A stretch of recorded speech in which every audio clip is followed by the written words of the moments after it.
What is going on, guys? In today's video I will show you the top 5 best builds in Path of Exile 2. So in this guide I will give you a quick overview of each setup, then I will explain what skill gems and upgrades should you focus on. Then as well we'll see what is the best gear and how to get it for both the leveling and mid-game.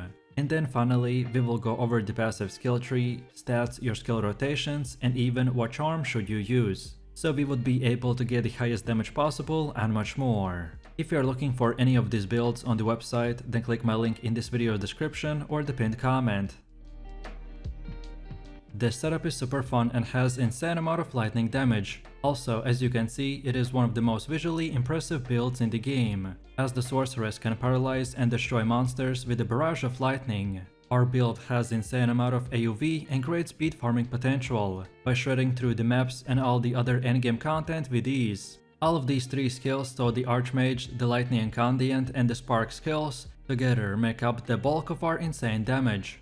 At some point in the later game, some lowered gear players might run into a mana problem, but lucky for us, the Sorceress has many tools to address this problem, and with optimized gear we need nothing more than a single stat roll on our weapon or gear to completely solve this issue. So if you want to fill out your entire screen with sparks of lightning and speed clear through the hundreds of enemies in few seconds, then let's get right into it. So with all of this said, let me show you the build. For the main class we have chosen the Sorceress and our ascendancy is the Stormweaver. And for our first skill we have the Spark, and we are going with the support gems such as the Pierce, Arcane Tempo, Acceleration, Persistence and Wild Shards. Then second we got the Lightning Incandescent with the Controlled Destruction, Elemental Focus, Considered Casting, Lightning Mastery and Execute. Then next we got the Orbs of Storm with Lightning Exposure, Strip Away, Conduction, Fount of Mana and Magnified Effect. Then next we have a Mana Tempest with Inspiration, Premeditation and Murderous Intent. Then next we have Conductivity with gems like the Hex Bloom and the Heightened Curse and Focus Curse. Then next we have the Enfeeble with the Curse Ground and Expands.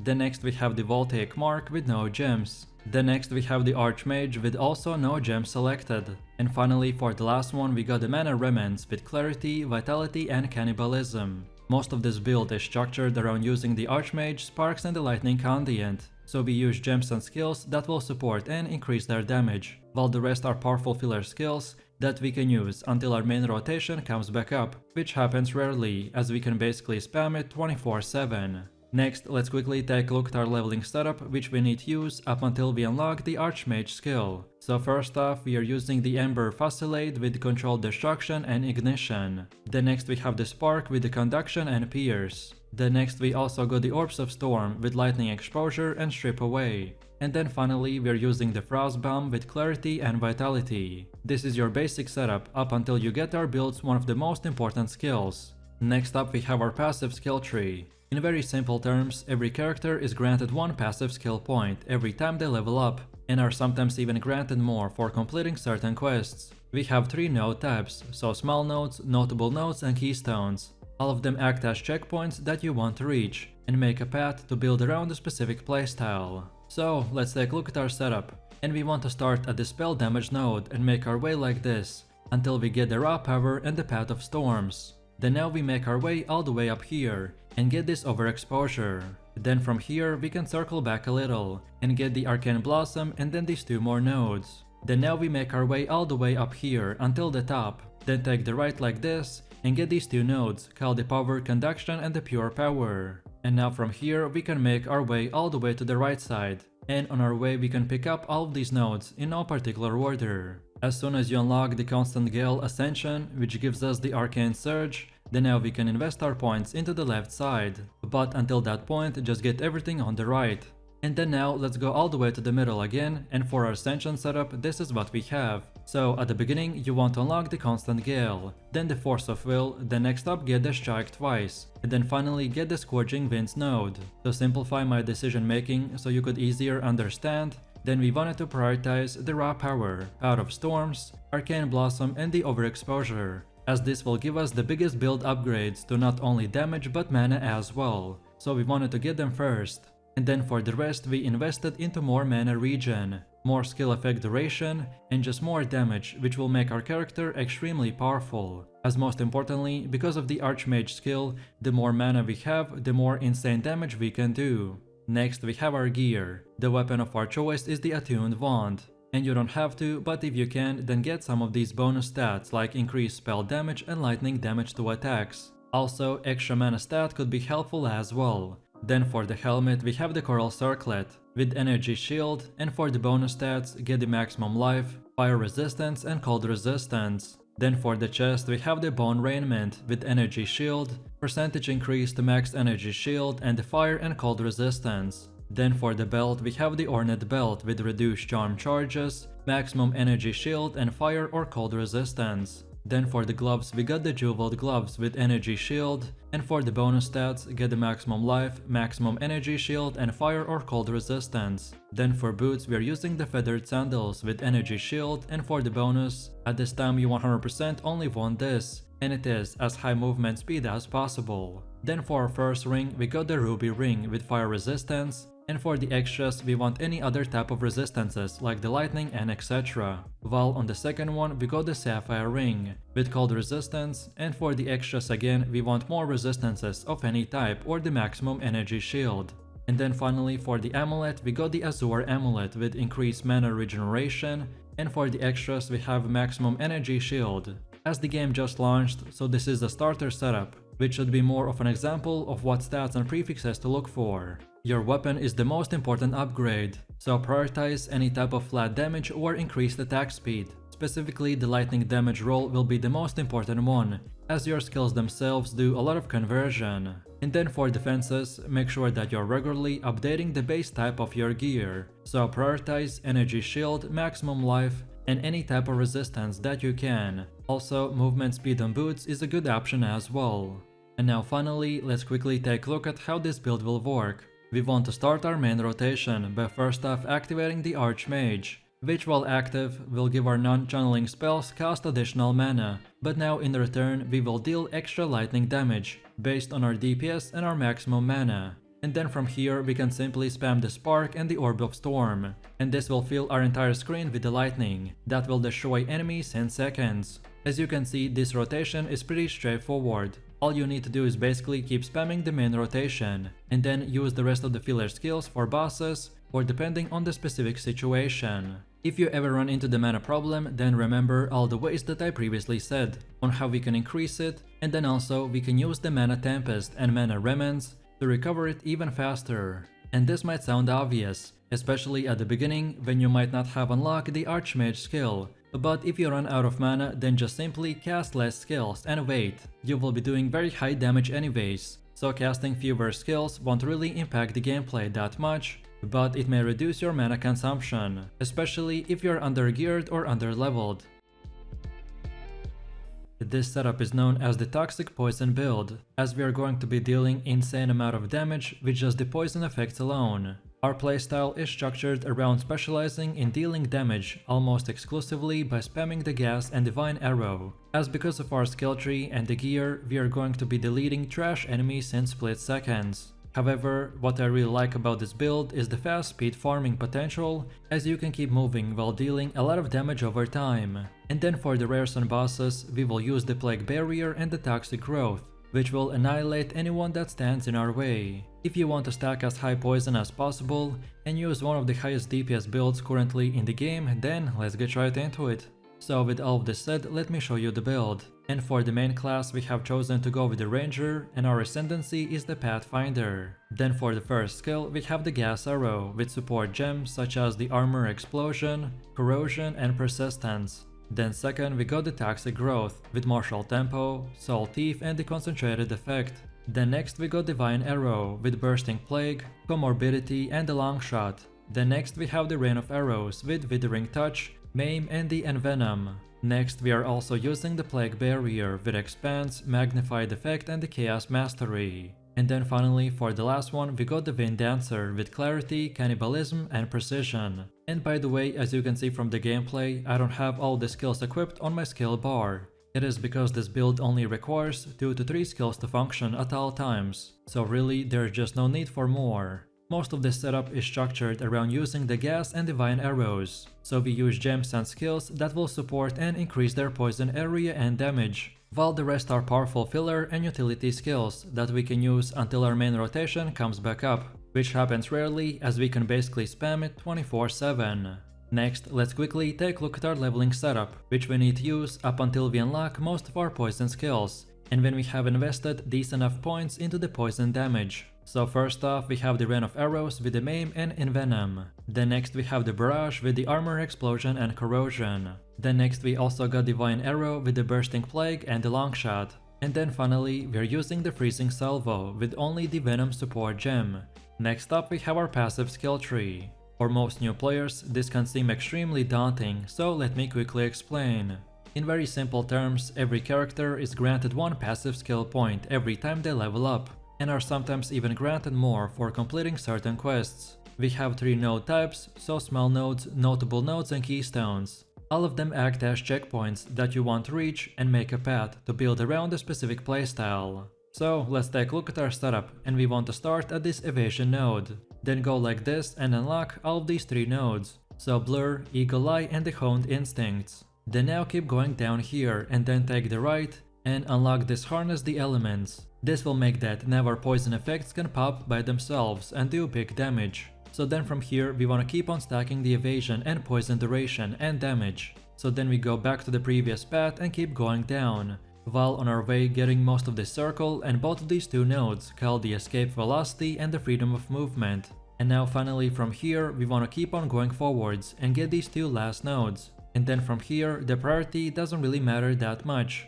as you should be already doing huge amount of poison damage. So from here unlock all the other nodes in whatever order you want. Also in the future I'm thinking to maybe invest some points into the Acrobatics Keystone, which will give me insane amount of evasion, but I still need to test this theory, so I'll let you know if I make an updated video. And then now let's go all the way to the middle again, and for our Ascension setup this is what we have. So at the beginning you want to unlock the Contagious Contamination, then next get the Overwhelming Toxicity, then now get the Running Assault, and then finally the Relentless Pursuit.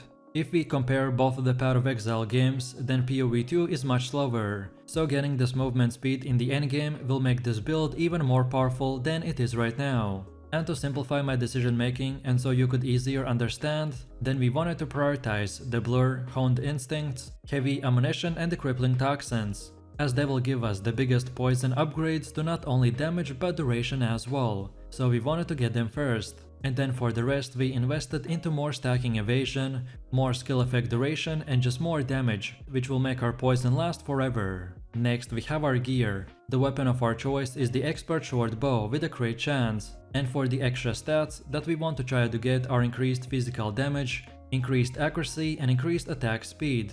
And also as the bow is a one-handed weapon, so we wanted to get the Fire Quiver, with the addition that adds 3 to 5 more damage to attacks, and for extra stats we want to get things like the physical damage, increased damage with the bow skills, and increased attack speed. Then for the helmet we have the Advanced Guarded Helm with armor and evasion. For extras we want to get more evasion, more maximum life and reduced attribute requirements. Then for chest we have the Expert Pathfinder coat with evasion, and for bonus stats get reduced slow on debuffs, evasion rating, max life and percentage to lightning resistance. Then for the belt we have the Fine Belt with maximum life and lightning resistance. Then for the gloves we got the Advanced Section Braces with evasion, and for bonus stats get accuracy, max life and fire and cold resistance. Then for boots we're using the Expert Laced Boots with evasion, and for extras we want to get increased movement speed, even more evasion and resistances like cold and fire. Then for first ring we got the Emerald Ring with a lot of accuracy and cold resistance, while on the second one we got the Sapphire Ring with cold resistance, maximum life and more to all attributes.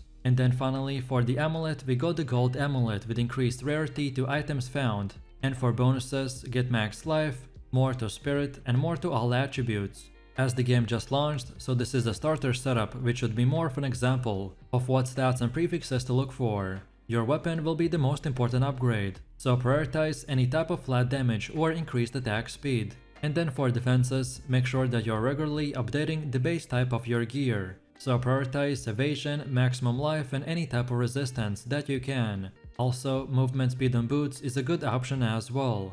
And now finally, let's quickly take a look at how this build will work. And this is actually very straightforward. So for trash and weak enemies, just use the Gas and Vine Arrow, and this will fire toxic arrows on the ground, which will all do poison damage over time. and then even detonate, which will cause you to deal even more damage. Then second, for bosses, rare enemies or just hard packs, this time we want to spam the toxic growth into a single gas cloud and use plague barrier as needed or just to detonate the toxic growth. This rotation again will shoot toxins on the ground that explode and deal poison damage, but you don't have to wait for that delay by using the plague barrier. And you need to do all of this into a single gas cloud, which you can create by using the gas arrow and increase your damage even more. And then finally, the rain of arrows and the wind dancer are just meant for utility, so use them depending on the fight. This setup is a big AoE build which focuses on armor breaking offensively, and then the block defensively. Our main playstyle will revolve around using the Stampede skill, which will charge our character forwards and create patches of jagged ground, which then are exploded when the final slam portion of the ability is executed. By us using the Ancestral Warrior Totem skill with the Jagged Ground support gem, this will create now 2 patches of the jagged ground per each use, and will also be exploded by the Stampede. So we will be able to basically one-shot huge amount of grouped up enemies. Then also for leveling and mid-game, we are going to be using a 2-handed mace and taking the anvil's weight and the imploding impacts for the first 2 ascensions. While then later, when we have enough strength, we will invest into the Giant's Blood Keystone, which will unlock the ability for us to use a 2-handed weapon in just one hand, so then we can use a shield on our rough hand. So with all of this said, let me show you the build. For main class, we have chosen the Warrior, and our ascendancy is the Warbringer. And then for our basic skill, we got the Mage Strike with support gems such as the Rage, Close Combat and Maim. Then second, we got our most important skill, the Stampede, with support gems like the Momentum, Fist of War, Brutality and Stomping Ground. Then next we got the Leap Slam with Martial Tempo, Holy Descent and Culling Strike. Then next we have the Ancestral Warrior Totem with the Rolling Slam, Jagged Ground, Ancestral Urgency and Heavy Swing. Next we have the Scavenge Planting with the Vitality and the Cannibalism. Then next we have the Hammer of the Gods with the Second Wind, Hourglass, Execute and the Concentrated Effect. Then next we got the Seismic Cry with just one support gem, the Premeditation. And finally for the last one we got Attrition with no gems. Most of our build is structured around using the Stampede and the Ancestral Warrior Totem, so we use gems and skills that will support and increase their damage, while the rest are powerful filler skills that we can use until our main rotation comes back up, but which happens rarely as we can basically spam it 24/7. Next, let's quickly take a look at our leveling setup, which we need to use up until we unlock the Stampede and the Ancestral Warrior Totem skills. So first off, we have the Earthquake skill with support gems like the Lassacrate and the Fist of War. Then next we got the Shockwave with the Overabundance and the Bloodlust.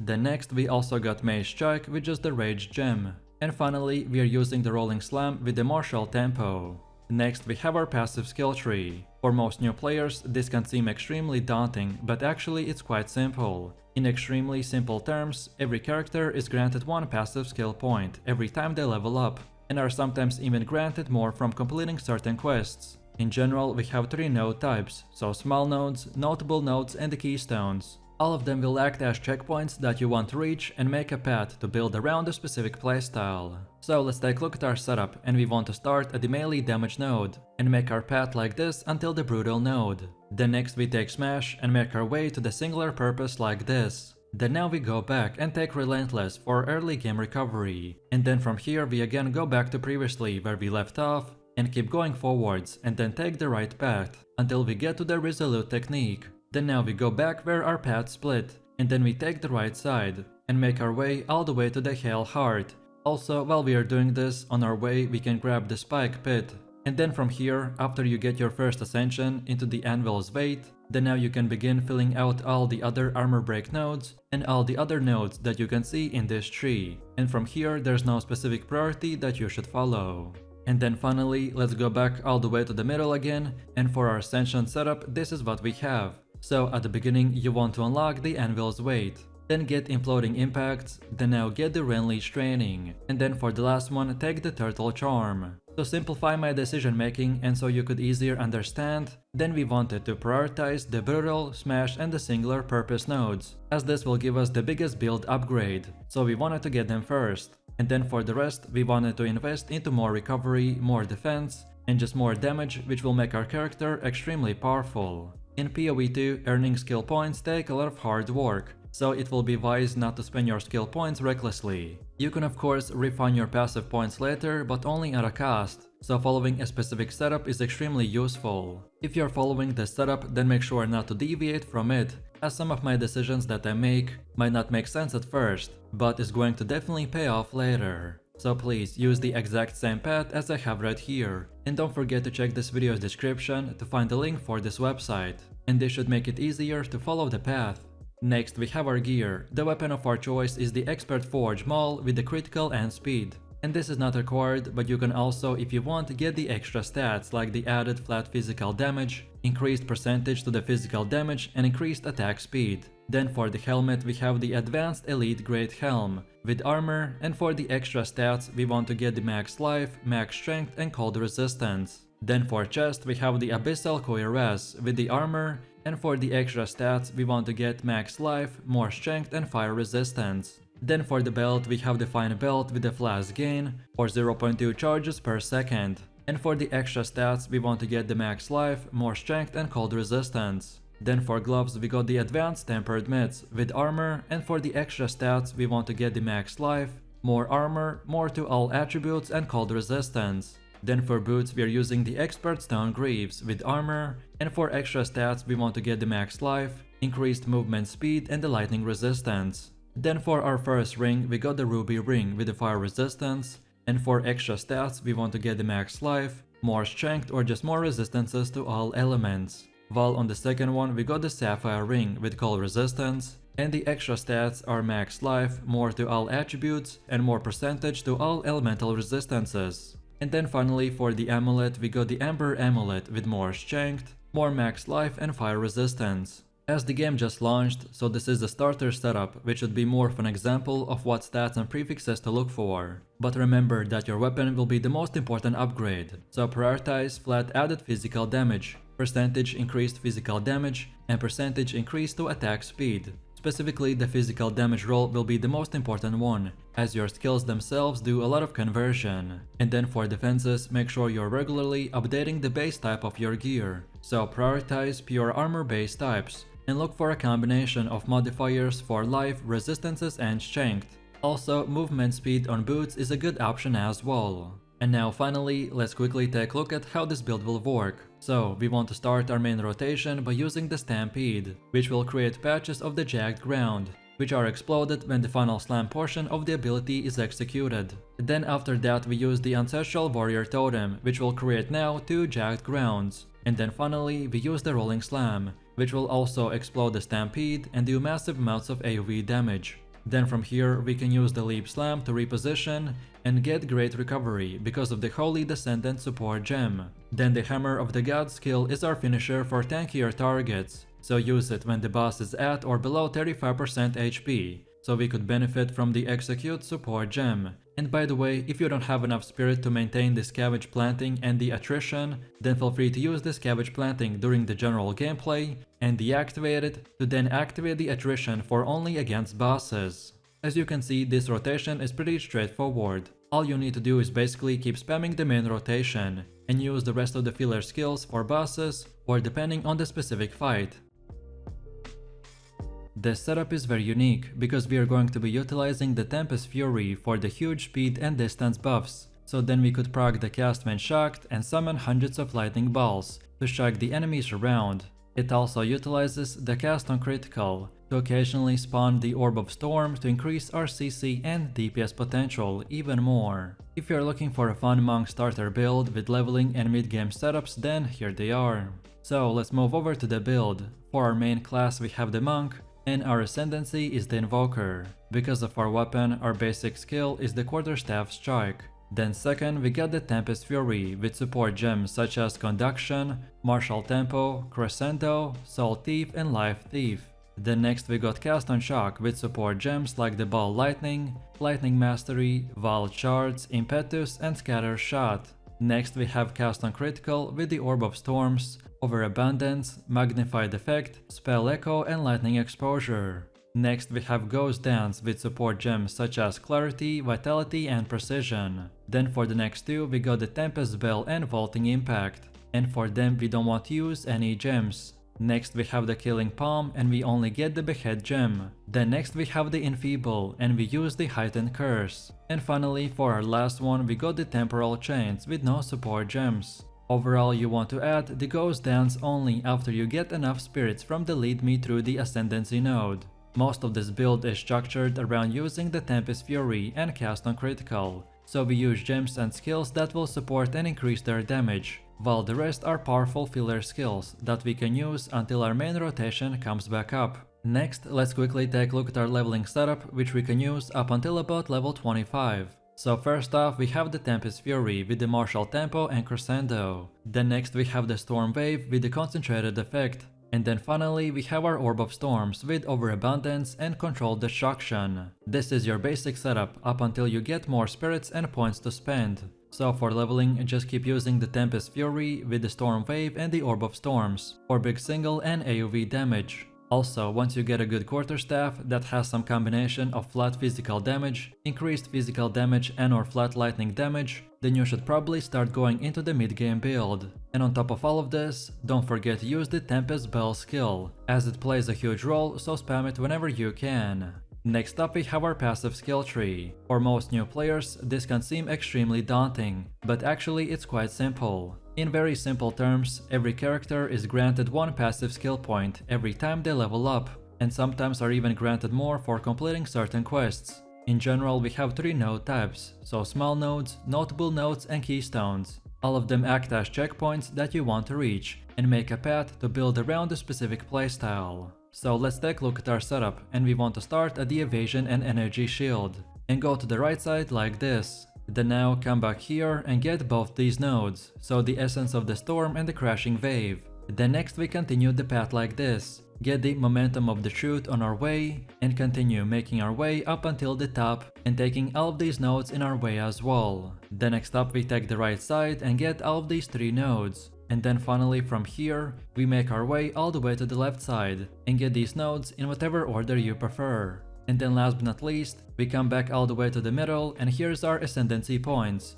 And this is how it should look like. So first we want to get this under my enemies, then the Soul Spring Eternal, then Lead to me through the Grace, and finally Protect me from harm. To simplify my decision making in the main tree, then basically we wanted to prioritize the 10-fold attacks and Killer Instinct nodes, as this will give us the biggest build upgrade, so we wanted to get them first. On top of this, the small attack nodes, so the 10% ones, are good as well in early game, so we get them as well.